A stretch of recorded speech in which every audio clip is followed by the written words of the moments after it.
Bismillahirrahmanirrahim. Assalamualaikum warahmatullahi wabarakatuh. Apa kabar semuanya? Semoga adik-adik semuanya baik-baik ya. Jangan sampai adik-adik ada yang sakit. Karena kalau kalian sakit, wah bahaya sekali.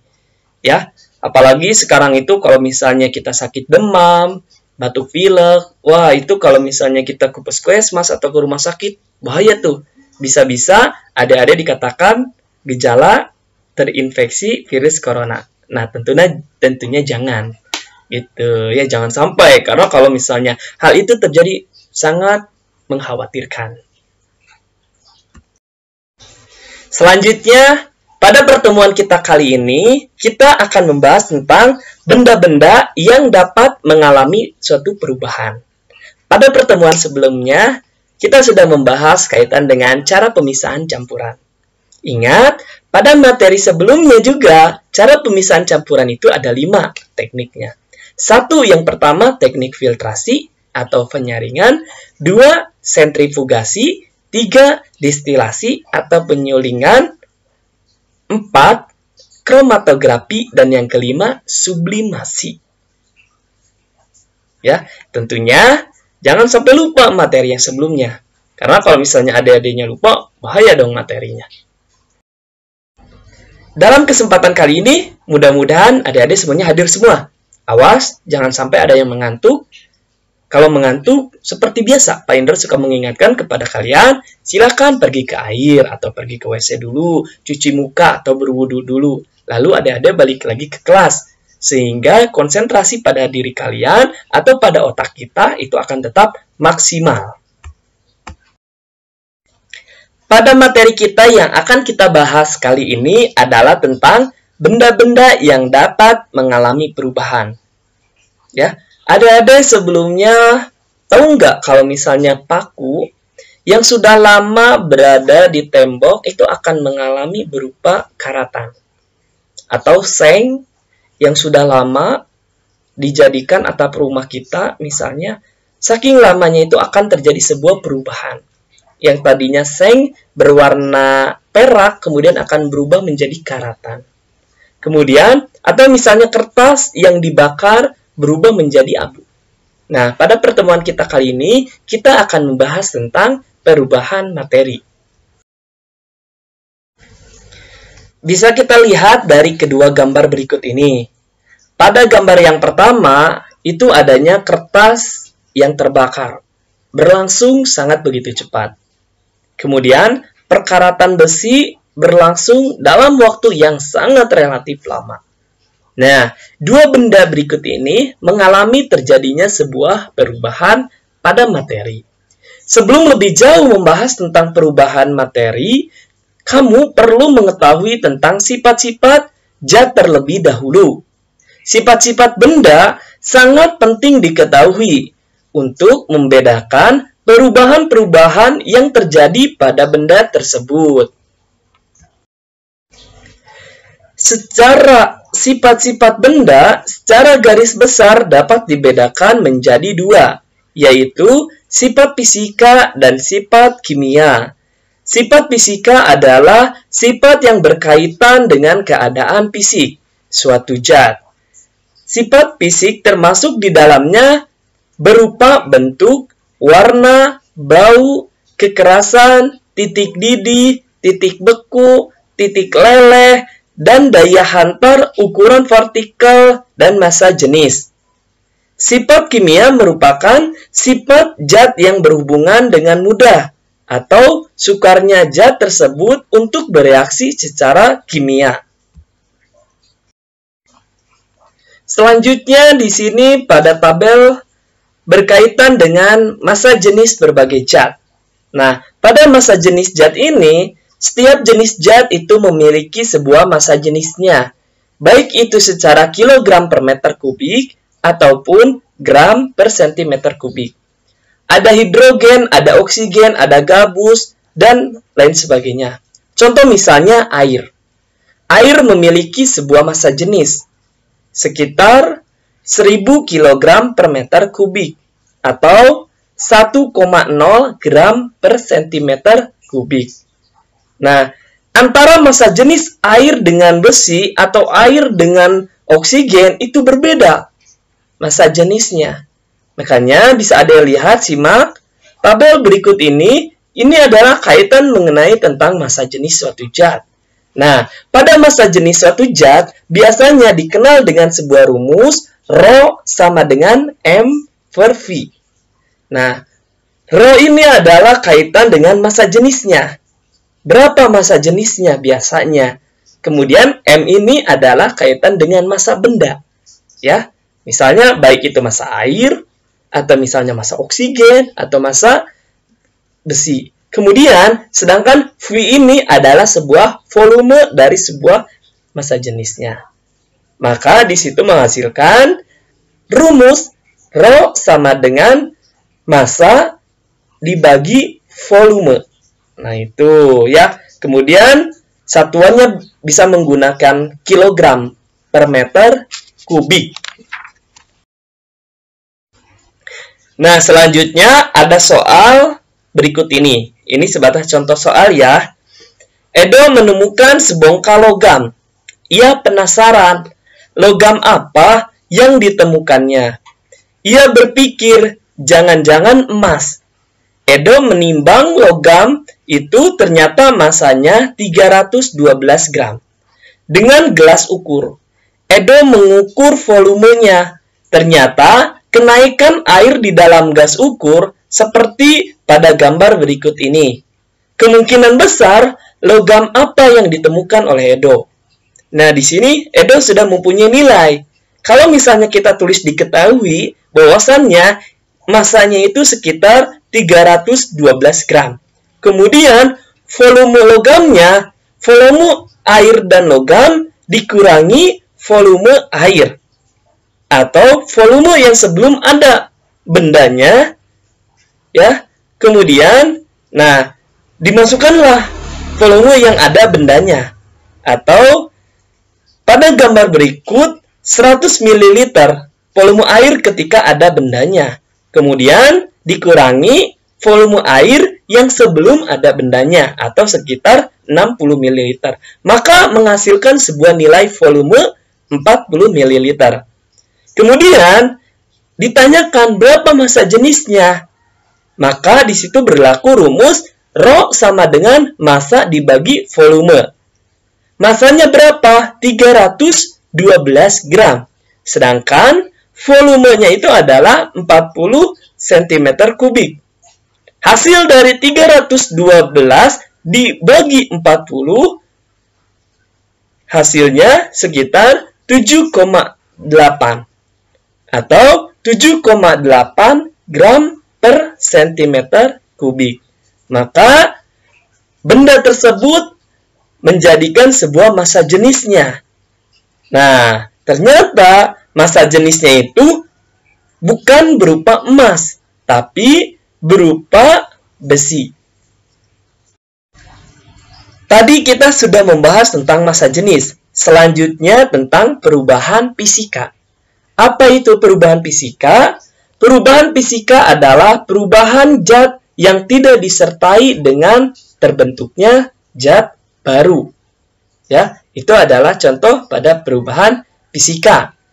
Di antaranya ada proses menguap, ada mengembun, ada mencair, membeku, menyublim, melarut, serta perubahan bentuk lainnya. Misalnya, kalau misalnya es yang tadinya padat berubah menjadi cair karena mencair, yang berarti di situ adalah perubahan fisika. Air yang dipanaskan kemudian menguap, itu tetap perubahan fisika. Itu ya. Selanjutnya kita akan kepada membahas tentang perubahan kimia. Apa itu perubahan kimia? Perubahan zat yang dapat menghasilkan atau membentuk zat baru dengan sifat kimia yang berbeda dengan zat asalnya. Nah, pada perubahan kimia dapat diketahui dengan ciri-cirinya. 1. Terbentuknya zat baru. 2. Terbentuknya gas. 3. Terbentuknya endapan. 4. Terbentuknya perubahan warna. 5. Terjadinya perubahan suhu. Salah satu dari ciri perubahan kimia adalah terbentuknya zat baru. Nah, kalau yang tadi fisika itu tidak terbentuknya zat baru, sedangkan kalau kimia terbentuknya zat baru. Selanjutnya, kita akan membahas tentang perbedaan antara perubahan fisika dengan perubahan kimia. Bisa kalian lihat pada tabel berikut ini. Contoh-contoh perubahan materi yang terjadi di alam. Pada perubahan fisika, yang pertama ada beras diubah menjadi tepung beras. Artinya di sini ada perubahan fisik. Yang tadinya beras, kemudian menjadi sebuah tepung. Kemudian, yang kedua, kayu diubah menjadi kursi. Yang ketiga, gula dilarutkan dalam air. Yang keempat, bola lampu listrik menyala. Yang kelima, air berubah menjadi es. Nah, itu adalah contoh dari perubahan fisika. Sedangkan pada perubahan kimia, singkong menjadi tape. Pembakaran kayu. Biasanya kalau pembakaran kayu kan berubah menjadi abu. Kemudian makanan basi. Nah, biasanya kalau makanan basi ada muncul rasa asam atau pahit. Kemudian susu diubah menjadi keju. Dan yang terakhir, perkaratan pada besi. Nah, disitulah contoh perubahan fisika kimia yang ada dalam kehidupan sehari-hari. Oke, bagaimana adik-adik? Apakah adik-adik sudah paham kaitan dengan massa jenis, perubahan fisika, dan perubahan kimia? Tentunya Bapak harapkan adik-adik paham. Kalaupun misalnya adik-adik nggak paham, boleh adik-adik tanyakan kepada ustadznya. Nanti ustadznya akan konfirmasi ke Bapak. Gitu ya, misalnya kalau adik-adik ada yang kurang paham. Oke, selanjutnya kalian kerjakan soal berikut ini.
Sebelum Bapak tutup pada pertemuan kita kali ini, Bapak akan menyimpulkan materi kita tentang perubahan fisika dan perubahan kimia. Pada perubahan fisika adalah perubahan zat yang tidak disertai dengan terbentuknya zat baru. Sedangkan pada perubahan kimia adalah perubahan zat yang dapat menghasilkan zat baru dengan sifat kimia yang berbeda dengan zat asalnya. Pada perubahan fisika meliputi diantaranya menguap, mengembun, mencair, membeku, menyublim, melarut, serta perubahan bentuk. Sedangkan pada perubahan kimia dapat diketahui dengan ciri-ciri sebagai berikut. Terbentuknya zat baru, terbentuknya gas, terbentuknya endapan, terjadinya perubahan warna, dan terjadinya perubahan suhu. Nah, mungkin hanya itu yang dapat Bapak sampaikan dengan pertemuan sekarang. Mudah-mudahan adik-adik semuanya paham dan mudah-mudahan adik-adik semuanya mengerti. Hanya itu yang dapat Bapak sampaikan. Mohon maaf apabila ada kesalahan. Ditutup saja. Wallahumma biqilaq wa min tariq. Wassalamualaikum warahmatullahi wabarakatuh.